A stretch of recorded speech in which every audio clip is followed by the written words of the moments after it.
തീർച്ചയായും പരിഷ്കൃത സമൂഹത്തിന്റെ നിയമ സംവിധാനങ്ങൾക്ക് അപ്പുറത്ത് ധാർമ്മികമായ ഉത്തരവാദിത്തമുണ്ട്. ആ പരിഷ്കൃത സമൂഹത്തിന്റെ ഉത്തരവാദിത്തം എന്നത് കഴിയുന്നത്ര അതിജീവിതയ്ക്ക് പറയാനുള്ളത് കേൾക്കുകയും അവരോടൊപ്പം നിൽക്കുകയും എന്നതാണ്. ഇവിടെ ഇതാ അഡ്വക്കേറ്റ് ബലദേവ് സച്ചിദാനന്ദൻ, കോൺഗ്രസിനെ സംബന്ധിച്ചിടത്തോളം അവരുടെ പ്രതിരോധം എന്നത് ഈ ആരോപണം ഉയർന്ന പശ്ചാത്തലം, ആ പശ്ചാത്തലത്തിൽ ഏതെങ്കിലും തെളിവുകളുടെ അടിസ്ഥാനത്തിലല്ല, ഏതെങ്കിലും പരാതികളുടെ അടിസ്ഥാനത്തിലല്ല, അന്തരീക്ഷത്തിൽ ഉയർന്നു കേട്ട ചില ശബ്ദ സന്ദേശങ്ങൾ ഉണ്ടായിരുന്നു. അതോടൊപ്പം ചില ആളുകൾ ആക്ഷേപങ്ങളുമായി രംഗത്ത് വന്ന പശ്ചാത്തലമുണ്ടാകുന്നു. അതിൻ്റെ അടിസ്ഥാനത്തിൽ തന്നെ പാർട്ടിയിൽ നിന്ന് മാറ്റി നിർത്തി രാഹുൽ മാങ്കൂട്ടത്തിലിനെ എന്നുള്ളതാണ്, സംഘടനാപരമായ ചുമതലകളിൽ നിന്ന് മാറ്റി നിർത്തി എന്നുള്ളതാണ്. അപ്പോൾ ഒരു രാഷ്ട്രീയ പ്രസ്ഥാനം എന്ന നിലയിൽ ഈ വിഷയത്തിൽ പുലർത്തേണ്ട ധാർമ്മികത ഇതിനോടകം തന്നെ പുലർത്തി കഴിഞ്ഞിട്ടുണ്ട്. ഇപ്പോൾ രാഹുൽ മാങ്കൂട്ടത്തിൽ കോൺഗ്രസിൻ്റെ MLA അല്ല എന്നുകൂടി പറയുന്നുണ്ട് കോൺഗ്രസ്.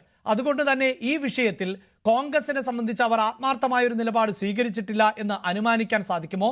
മറ്റു പല രാഷ്ട്രീയ പാർട്ടികളിലെയും നേതാക്കളും ജനപ്രതിനിധികളും ഒക്കെ സമാനമായ ആരോപണങ്ങൾ നേരിടുകയോ നിലവിൽ കേസ് തന്നെ നിലനിൽക്കുകയോ ചെയ്യുമ്പോഴും ഈ MLA പദവികളിൽ ഒക്കെ തുടരുന്ന പശ്ചാത്തലവുമുണ്ടല്ലോ അഡ്വക്കേറ്റ് ബലദേവ് സച്ചിദാനന്ദൻ.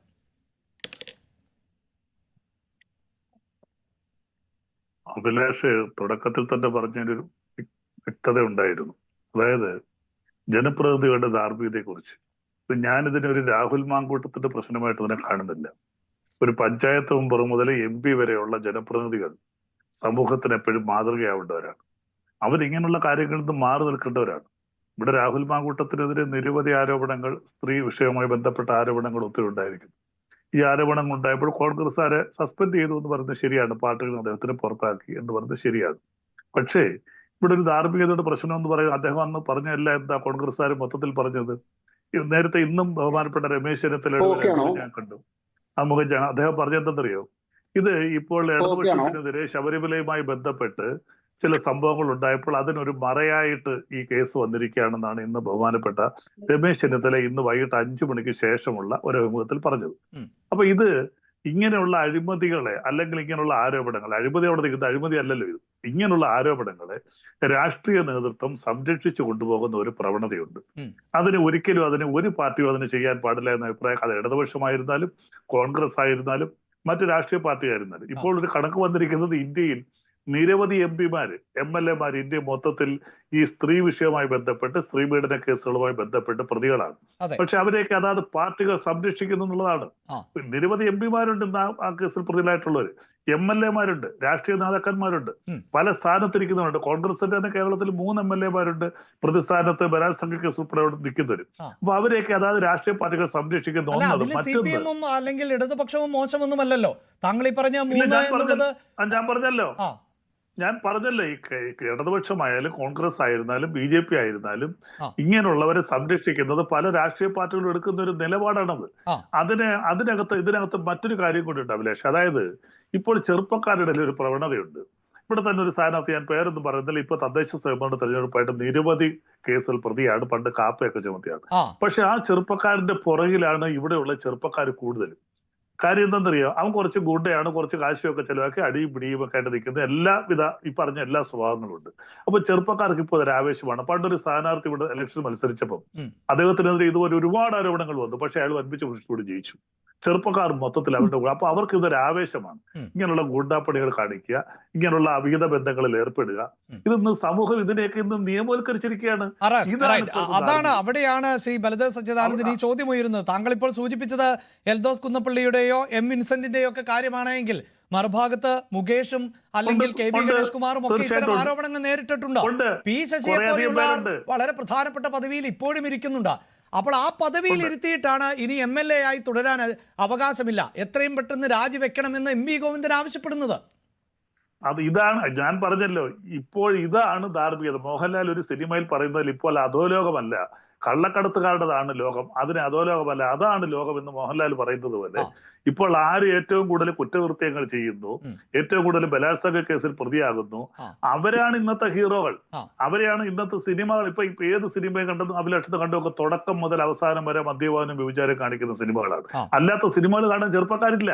ഇപ്പോൾ സ്ഥിരമായിട്ട് OTTയിൽ വന്നുകൊണ്ടിരിക്കുന്ന എല്ലാ സിനിമകളും തുടങ്ങുന്ന തന്നെ മദ്യപാനം അല്ലെങ്കിൽ വ്യഭിചാരം, അവസാനിക്കുന്നത് അങ്ങനെ കൊലപാതകം. അപ്പം ഇത് രാഷ്ട്രീയത്തിൽ സമൂഹത്തിൽ രാഷ്ട്രീയ നേതാക്കന്മാര് സമൂഹത്തിൽ മാതൃകയാകേണ്ടവര് ആ മാതൃക സ്ഥാനം മാറ്റിവെച്ചുകൊണ്ട് ഇതിനേക്കാൾ കൂട്ടുനിൽക്കുന്നുണ്ട്. അവിടെയാണ് ഇതിനകത്ത് ശ്രീ പ്രത്യേകിച്ച് ഒരു അഡ്വക്കേറ്റ് ബലദേവ് സച്ചിദാനന്ദൻ ഇതാ വീണ ജോർജ് എൻ്റെ ഒരു FB അവർ സോഷ്യൽ മീഡിയ കുറിക്കുന്നു, പ്രിയപ്പെട്ട സഹോദരി തളരരുത്, കേരളം നിനക്കൊപ്പം എന്ന്. അതിൻ്റെ ഫുൾ സ്ക്രീനാണ് കാണുന്നത്. അതെപ്പോഴാണ് ഈ സഹോദരിയോട് തളരരുത് എന്ന് വീണ ജോർജിന് പറയാൻ പറ്റുന്നത് എന്നറിയാമോ? അത് വീണ ജോർജിന്റെ എതിർ പാർട്ടിയിലുള്ള ആൾക്കെതിരെ ആരോപണം വരുമ്പോൾ മാത്രമാണ്. അതാണ് ശ്രീ ബലദേവ് സച്ചിദാനന്ദൻ താങ്കൾ ഈ പറഞ്ഞു വെക്കുന്നത്. അപ്പോൾ ഏത് അതിജീവിതയ്ക്ക് എങ്ങനെ നീതി കിട്ടും എന്നുള്ളതാണല്ലോ ചോദ്യമായി വരുന്നത്. ഇല്ല, ഇപ്പതാ നമുക്കറിയാലോ, ഇപ്പൊ അടുത്ത ആഴ്ചയിൽ മറ്റൊരു കേസിന്, കേരളത്തിൽ പ്രമാദമായ ഒരു കേസിന് വിധി പറയാൻ പോകുന്നു. ആ വിധി എങ്ങനെ താൽക്കാലികമായിട്ട് ട്രയൽ കോടതിയിൽ ഒരു പക്ഷേ ഒരു വിധി വന്നാൽ പോലും അത് മുകളിലേക്ക് പോകുമ്പോൾ ആ കേസ് ഹൈക്കോടതിയിലൊക്കെ ചെല്ലുമ്പോൾ എടുത്തു കളയും. അത് നിയമപരമായിട്ട് എനിക്ക് അറിയാവുന്നതുകൊണ്ട് പറയുകയാണ്. എന്തോ ആയിക്കോട്ടെ, അത് ഹൈക്കോടതിയിലേക്ക് ചെല്ലുമ്പോൾ ആ കേസുകൾ തെളിവില്ലാതെ പോകും. പിന്നെ സെൻസേഷൻ ആയിട്ടുള്ള കേസുകൾ ജില്ലാ കോടതികൾ, ട്രയൽ കോടതികൾ പലപ്പോഴും ശിക്ഷിക്കാറുണ്ട്. അപ്പൊ ഞാൻ പറഞ്ഞല്ലോ, കോടതികൾ നടപ്പിലാക്കുന്നത് നിയമമാണ്, നീതിയല്ല. നിയമം നടപ്പിലാക്കണമെങ്കിൽ വ്യക്തമായ തെളിവുകൾ വേണം. ഇപ്പോൾ ഇവിടെ നമ്മൾ ചർച്ച ചെയ്യുന്ന ഒരു 10-15 ദിവസമായി ചർച്ച ചെയ്തുകൊണ്ടിരിക്കുന്ന വേറെ വിഷയമുണ്ട്, ഞാൻ അതിലേക്ക് പോകുന്നില്ല. അതൊന്നും കോടതിയിൽ വരുമ്പോൾ അവിടെ എവിഡൻസ് ഇല്ല. അവിടെ വരുമ്പോൾ എവിഡൻസ് ഇല്ലാതെ വരുന്നു. നിങ്ങൾ ഈ പറയുന്ന വളരെ കൂടുതൽ പറയുന്ന നേതാക്കന്മാരെന്ന് പറയുന്നവരൊക്കെ കോടതിയുടെ മുന്നിൽ പ്രോസിക്യൂഷൻ നിസ്സഹാരായിട്ട് നിൽക്കും. ഞങ്ങളൊക്കെ കോടതിയിലേക്കുള്ള കേസുകൾ നടത്തുന്നവരാണ്. അപ്പോൾ അവിടെ വരുമ്പോൾ അവിടെ കോടതിക്ക് നിയമം നടപ്പിലാക്കണം എന്നുണ്ടെങ്കിൽ വേണ്ട വ്യക്തമായ തെളിവുകളാണ്. അപ്പോൾ നീതി നിഷേധിക്കപ്പെടുകയാണ്. ശരിയാണ്, ഇങ്ങനെയുള്ള അതിജീവിതകൾ കോടതിയിൽ വരുമ്പോൾ നീതി നിഷേധിക്കുന്നു. അവിടെ കോടതിയിലിരിക്കുന്നത് നീതിയുടെ ദേവതയല്ല, നിയമത്തിന്റെ ദേവതയാണ് കണ്ണും പൂട്ടിയിരിക്കുന്നത്. നിയമം നടപ്പിലാക്കണമെങ്കിൽ തെളിവുകൾ വേണം. കോടതിക്ക് ഒരുപക്ഷെ അറിയാമായിരിക്കും. ഇപ്പോൾ നിങ്ങൾ പറഞ്ഞ ഈ സിനിമയുടെ കാര്യം പറഞ്ഞു, കോടതിക്ക് വ്യക്തമായിട്ട് അറിയാം. പക്ഷേ അഡ്വക്കേറ്റ് ബലദേവ് സച്ചിദാനന്ദൻ, താങ്കൾ ഈ പറയുന്നത് പോലെ കോടതിയിലേക്ക് വരുമ്പോൾ നീതിയല്ല നിയമമാണ് പ്രധാനമെന്നത് വളരെ വസ്തുതാപരമാണ്. അത് ഒരു പക്ഷേ കേരളത്തിന്റെ പൊതുസമൂഹത്തിൽ പലർക്കും ഇപ്പോഴും ബോധ്യപ്പെടാത്ത ഒന്നാണ് എന്നതും വസ്തുതയാണ്. പക്ഷേ രാഷ്ട്രീയ പാർട്ടികൾക്ക് അതിൽ നിന്ന് മാറി ചിന്തിക്കാമല്ലോ. അപ്പോൾ അങ്ങനെ വിലയിരുത്തുമ്പോഴെങ്കിലും ഇപ്പോൾ കോൺഗ്രസ് ചുരുങ്ങിയ പക്ഷം ആ പാർട്ടിയിൽ നിന്ന് പുറത്താക്കുകയും ഇപ്പോൾ MLA അല്ല എന്ന് പറയുക, തുടക്കം മുതൽ ഒരു നേതാവ് പോലും, ഞാൻ സൂചിപ്പിച്ചു കഴിഞ്ഞു, കഴിഞ്ഞ ദിവസം ആണ് വളരെ കൃത്യമായൊരു പിന്തുണയുമായി ഒരാൾ എത്തിയത്. അത് ശ്രീ സുധാകരനായിരുന്നു. സുധാകരനാകട്ടെ ഈ സൂചിപ്പിച്ചതുപോലെ ശ്രീ B. റജി പറയുന്നതനുസരിച്ചാണെങ്കിൽ 83 ദിവസങ്ങൾ അന്തരീക്ഷത്തിൽ നിന്നു എന്നതിനപ്പുറത്ത് ഒരു പരാതി പോലും ഉയരാത്ത പശ്ചാത്തലത്തിൽ മാത്രമാണ്. പക്ഷെ മറ്റു പാർട്ടികളുടെ സാഹചര്യം വിലയിരുത്തുമ്പോൾ അതുപോലുമല്ല. അപ്പോൾ ഇവിടെ രാഹുൽ മാങ്കൂട്ടത്തിനോട് മാറി നിൽക്കാൻ പറയാത്ത ഒരു സാഹചര്യം സൃഷ്ടിച്ചെടുത്തിട്ടുള്ളത് എല്ലാ രാഷ്ട്രീയ പാർട്ടികളുമാണ്. അപ്പോൾ ആ സാഹചര്യത്തെയല്ലേ രാഹുൽ മാങ്കൂട്ടം വരും ദിവസങ്ങളിൽ മുതലെടുക്കാൻ പോകുന്നത്? അതാണ് ഞാൻ ഇന്ന് ബഹുമാനപ്പെട്ട രമേശ് ചെന്നിത്തലയുടെ അഭിമുഖം ഈ രാഹുലിന്റെ കേസ് വന്നതിന് ശേഷം ഉണ്ടായിരുന്നു. അദ്ദേഹം അതിന് ഒരു പരിധിവരെ ന്യായീകരിക്കുകയാണ് ചെയ്തത്. അദ്ദേഹം പറഞ്ഞ ഇങ്ങനെയാണ്, ഇടതുപക്ഷത്തിനെതിരെ ഇപ്പോൾ ശബരിമലയുമായി ബന്ധപ്പെട്ട് നിരവധി അഴിമതി ആരോപണങ്ങൾ വരുന്നു, അതിന് പുകമറയിടാൻ വേണ്ടി ഇങ്ങനൊരു കേസ് വന്നിരിക്കുന്നു. അപ്പോൾ അദ്ദേഹം അവിടെ രാഹുൽ മാങ്കൂട്ടത്തിന് ന്യായീകരിക്കുകയാണ്. അല്ലെങ്കിൽ ഇങ്ങനൊരു കാര്യങ്ങൾ അദ്ദേഹം പറയേണ്ടായിരുന്നുണ്ട്. രമേശ് ഇപ്പൊ കോൺഗ്രസിന്റെ കേരളത്തിലെ വർക്കിംഗ് കമ്മിറ്റി മെമ്പർ, ഉന്നതനായ നേതാവാണ്. അദ്ദേഹത്തിന് 5 മണി കഴിഞ്ഞുള്ള അഭിമുഖമായിരുന്നു, ഞാൻ കണ്ടതാണ്, അഭിലാഷം കണ്ടതാണെന്ന് ഞാൻ വിചാരിക്കുന്നു. അദ്ദേഹം പറഞ്ഞതാണ്, ശബരിമല കേസിന് തടയിടാൻ വേണ്ടി ഇടതുപക്ഷം കെട്ടിച്ചമച്ചു കൊണ്ടുവന്ന് ഈ പെൺകൊച്ചിനെ കൊണ്ട് ഇത്രയും ദിവസം കേസ് കൊടുക്കാതെ ഇപ്പോൾ കൊടുത്തു. അപ്പോൾ അതിനെ എന്താ കോൺഗ്രസ് നേതൃത്വം ചെയ്യുന്നത്?